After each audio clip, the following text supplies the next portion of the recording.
عثمانیہ ادارہ ہر آنکھ کا تارا۔ السلام علیکم۔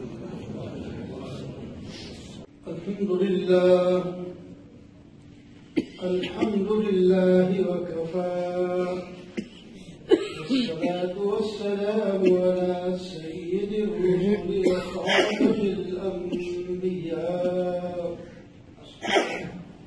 أما بعد، فأعوذ بالله من الشيطان الرجيم، بسم الله الرحمن الرحيم، ولا يأتل الفضل منكم والسعة أن يؤتوا أولي القربى والمساكين والمهاجرين في سبيل الله وليعفوا وليصفحوا ألا تحبون أن يغفر الله لكم والله غفور رحيم۔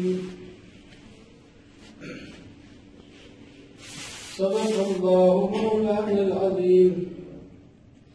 اللهم صل وسلم دائما أبدا على حبيبك خير الخلق كلهم، اللهم صل على سيدنا ومولانا محمد وعلى آل سيدنا ومولانا محمد وبارك وسلم۔ محترم معزز سامعین، بزرگ دوستوں، ایک شخصیت کی بات آپ سن رہے ہیں جو انبیاء کے بعد سب سے افضل درجہ رکھتے ہیں، سیدنا صدیق اکبر رضی اللہ تعالی عنہ۔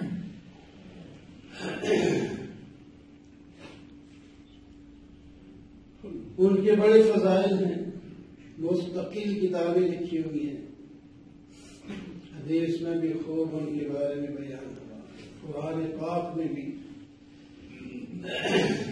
انہی کو صاحب کہا گیا۔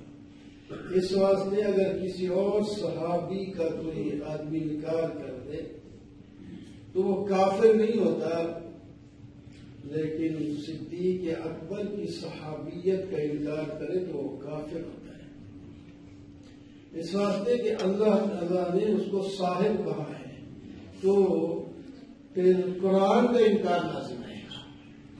اذکار بصاحبہ لا تحزن،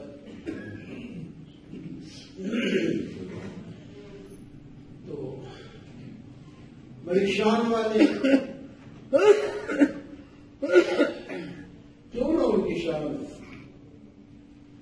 نبی کریم صلی اللہ علیہ وسلم نے فرمایا،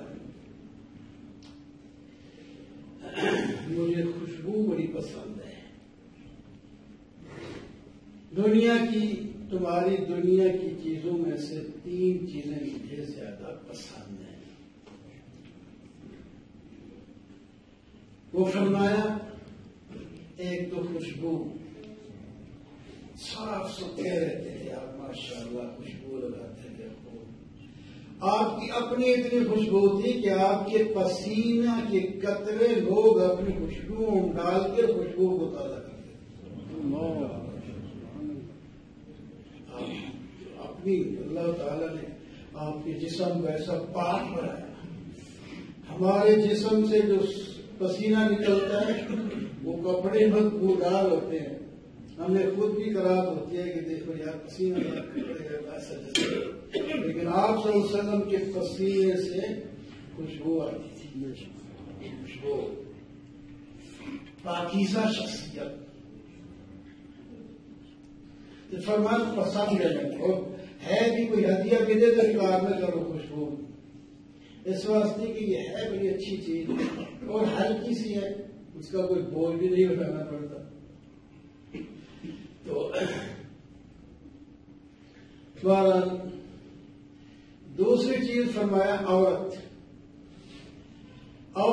اس لحاظ سے نہیں پسند جو لوگ شاید ایسے سمجھتے ہیں کہ آپ کو عورت کے ساتھ محبت نہیں ہے دنیاوی خواہش کی وجہ سے،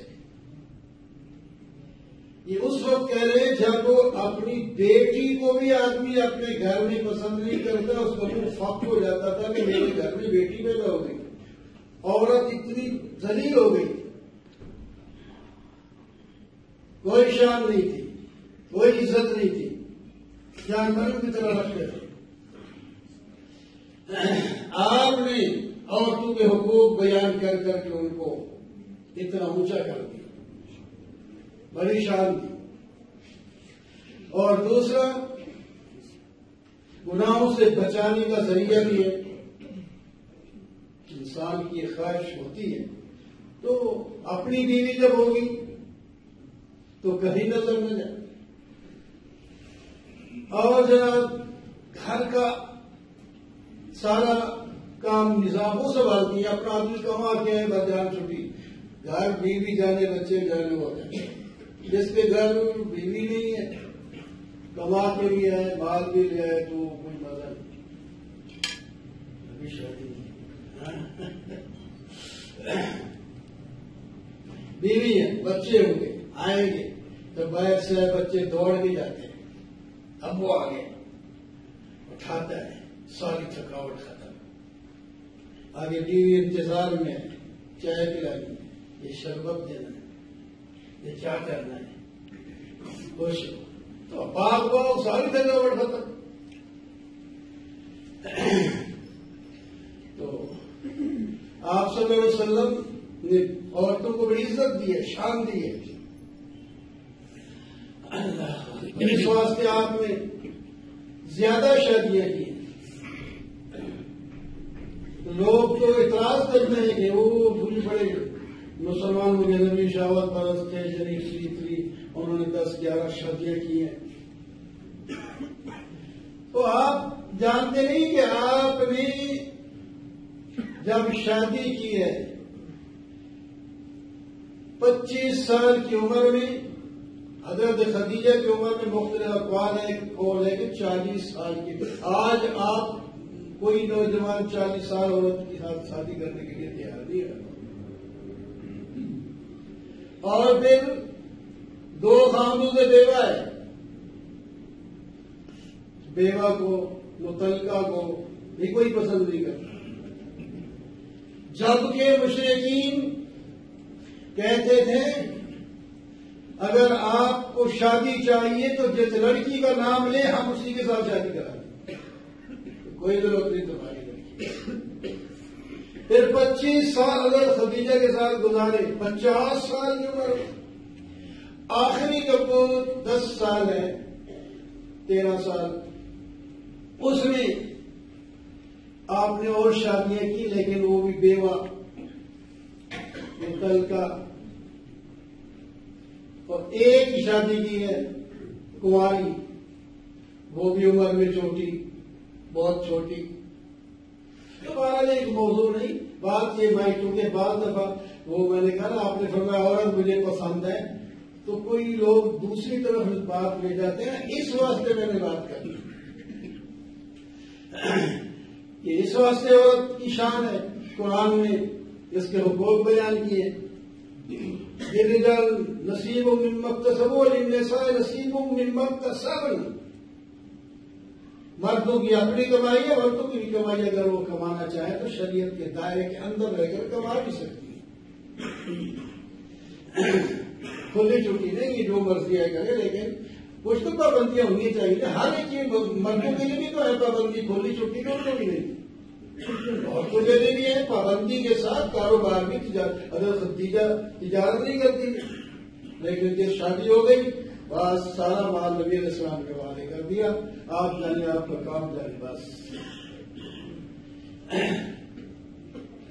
اور تیسری چیز قرۃ عینی، اس طرح نماز میں میری آنکھوں کی ٹھنڈا کرے، آنکھیں ٹھنڈی ہو جاتی ہیں۔ تو صدیق اکبر رضی اللہ تعالیٰ عنہ نے فرمایا کہ سچ کیا مجھے بھی 3 ہی چیزیں، لیکن وہ اور چیز 3 ہے، فرمایا میری نظر ہو اور آپ کا چہرہ ہو، بس دیکھتا ہی رہ جائے۔ اللہ، اور دوسرا مال میرا ہو، حکم آپ کا ہو. جو حکم دیں میرے مال کے اندر آپ بالکل ایسے ہیں جیسے کہ اپنی مملوکہ مال کے میں تصرف کریں، ایسے ہی آپ کرتے بھی تھے. اسی بات سے آپ فرمایا ان من امن الناس فی صحبتی و مالی ابا بکر رضی اللہ تعالی عنہ. تمام لوگوں سے زیادہ احسان کرنے والا میرے اوپر صحبت اور مال میں وہ صدیق اکبر ہے. ایک اور روایت نے فرمایا کہ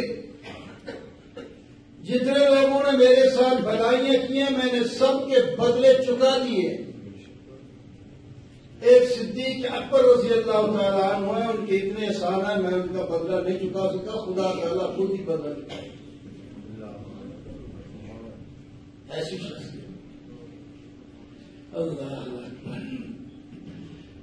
اور کتنی چیزیں ہو گئی؟ دو.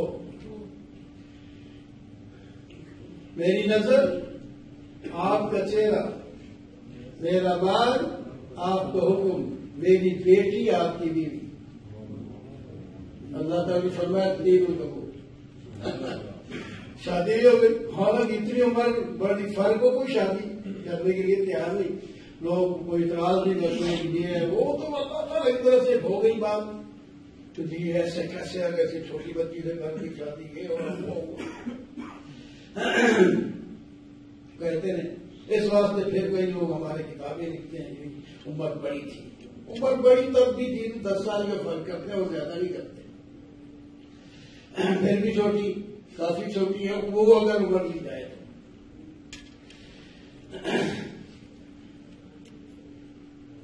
تو بالکل ایسے کر کے دکھایا. اللہ تعالیٰ نے بھی ایسا کیا کہ بس جدھر آپ ہیں ادھر صدیق اکبر ہے.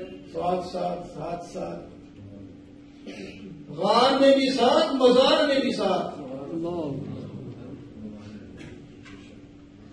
غار میں بھی ساتھ، مزار میں بھی ساتھ. غار میں ساتھ ہونا کوئی یہ آسان سی بات نہیں کہ جا کے بس ایک غار میں بیٹھ گئے. آپ کے ساتھ تو چلنا بہت مشکل تھا. اس وقت سب چاروں طرف دشمن ہیں. آپ کے ساتھ کون ایسے حالات میں تو دوست کو بھائی بہن چھوڑ دیتا ہے.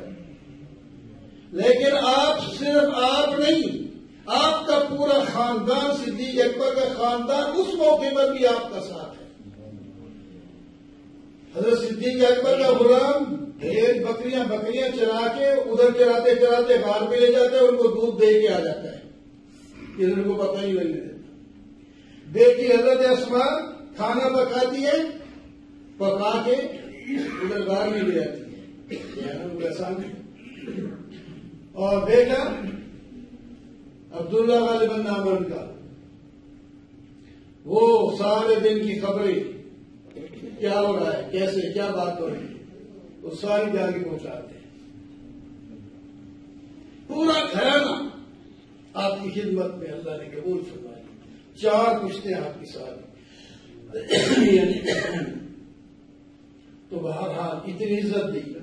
پھر مزار میں بھی ساتھ ہی قبر ہے. فرمایا جب اٹھیں گے تو ہم ساتھ ہی اٹھیں گے، جب جنت میں جائیں گے تو ساتھ ہی جائیں گے. ایک دن صدیق آپ صلی اللہ علیہ وسلم فرمایا جبریل آئے، میرا ہاتھ پکڑا اور بتایا میں تو یہ آپ کو جنت کا دروازہ دکھاؤں جس سے آپ کی امت داخل ہوگی.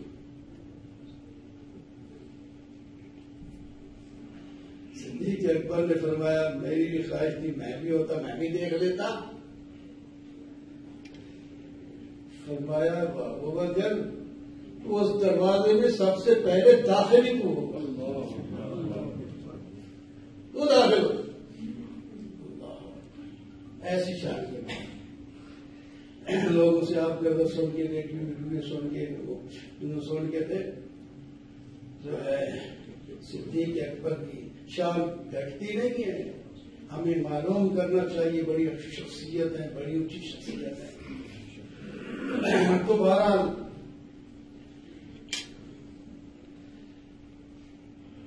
یہ 3 چیزیں ان کی. آگے حضرت عمر نے فرمایا مجھے پسند ہے امر بالمعروف نہی عن المنکر کے پرانے کپڑے. مجھے بھی 3 چیزیں پسند ہیں. تفصیل کا تحریر ساتھ میں. اور حضرت عثمان نے کہا مجھے بھی 3 ہی پسند ہے. 3 سے 3 ہی جا رہے. بھوکوں کو کھلانا, ننگوں کو پہنانا اور تلاوت قرآن کرنا. حریف بیٹھے تو انہوں نے کہا مجھے بھی تو 3 ہی پسند ہے. اللہ اکبر. مہمان کو کھلانا, مہمان نوازی کرنا, اور گرمیوں کے روزے رکھنا, اور تلوار لے کر اللہ کے دشمن پر پل پڑنا. ٹائم نہیں لگے, جبریل بھی آگے انہوں نے بتایا, پھر اللہ کی بات نہیں بتائی, اور بھی کوئی تو بہرحال بات یہ ہے کہ اتنی اونچی شخصیات ہے, یہ بڑی اونچی شخصیات. تو آئے تو میں نے پڑھی تھی, وہ تو بات ادھر رہ گئی. وَلَا يَأْتَلُ الْفَضْلِ مِنْكُمْ وَالسَّعَةِ. آپ کے جگر, علم, حوصلے کو دیکھیے. میں وہ تفصیل تو اپنی ہو سکتی, ٹائم ہو گیا, لیکن وہ چلو تھوڑا سا خلاصہ ہی بتا دیتا ہوں. آپ کی بیٹی پر نبی علیہ الصلوۃ والسلام کی بیوی, امت کی ماں حضرت خدیجہ رضی اللہ تعالی عنہا پر جب تہمت لگی, حضرت عائشہ رضی اللہ تعالی عنہا پر جب تہمت لگی, تو کیا ہوا؟ وقت گزر گیا درمیان میں کے بعد آخر میں کہتے ہیں تو منافقوں نے جو شور ڈالا, ان میں 3 مخلص مسلمان بھی شامل ہو گئے. حضرت حسان شاعر رسول ہے, بڑی شان والے ہے وہ بھی. ایک عورت حضرت حمنہ, اور تیسرے جو ہے حضرت مصطح. وہ حضرت کے 2 روایتیں, ایک ہے بھانجے لگتے ہیں, ایک ہے خالہ زاد بھائی لگتے ہیں. مصطح وہ غریب آدمی تھا, لیکن فضائل والا, شان والا تھا وہ آدمی, لیکن آ گیا, بات مان دفاع جاتی ہے, ان کی باتوں میں آ گیا, تو وہی شور ڈال رہا ان کے ساتھ. تو آپ اندازہ لگائیں ایسے موقع پر اپنوں کا تو سہارا ہوتا ہے, اور حضرت صدیق اکبر اس کی سارا خرچہ اٹھاتے تھے, پہلے بھی اٹھا رہے تھے. اب جب یہ ان کے ساتھ مل گیا, پھر برات نازل ہو گئی. حضرت عائشہ صدیقہ رضی اللہ تعالیٰ عنہ پاک ہیں, پھر اب تو دکھ تو ہوتا ہے. پہلے بھی تھوڑا چوکے, اب تو پورا دکھ ہو گیا کہ یہ تو اپنا ہے, ہمارے ساتھ تو یہ رہتا, یہ ان کے ساتھ مل گیا. بات اتنی کہہ دی, بس آئندہ آپ کو میں خرچ نہیں دوں گا, بس ختم.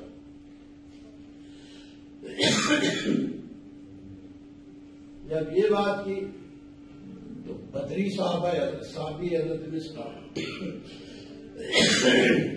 غلط فہمی میں ان کے ساتھ مل گیا,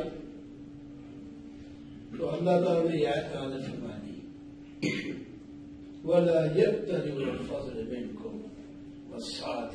ایک فضیلت والا جوان ہو, آدمی ہو, اور کشادگی والا آدمی ہو, وہ یہ قسم اٹھا دے کہ میں غریب ہوں, یتیم ہوں, مسکینوں کو نہیں کھلاؤں گا, یہ اس کی شان کے خلاف ہے. وَلْيَعْفُوا وَلْيَصْفَحُوا, چاہیے اسے معاف کر کے درگزر کر لے.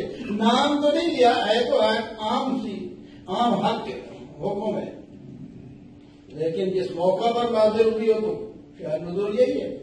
وَلْيَعْفُوا وَلْيَصْفَحُوا أَلَا تُحِبُّونَ أَن يَغْفِرَ اللَّهُ لَكُمْ وَاللَّهُ غَفُورٌ رَحِيمٌ. تم پسند نہیں کرتے کہ اللہ تم ان کو معاف کرو, اللہ تمہیں معاف کر دے.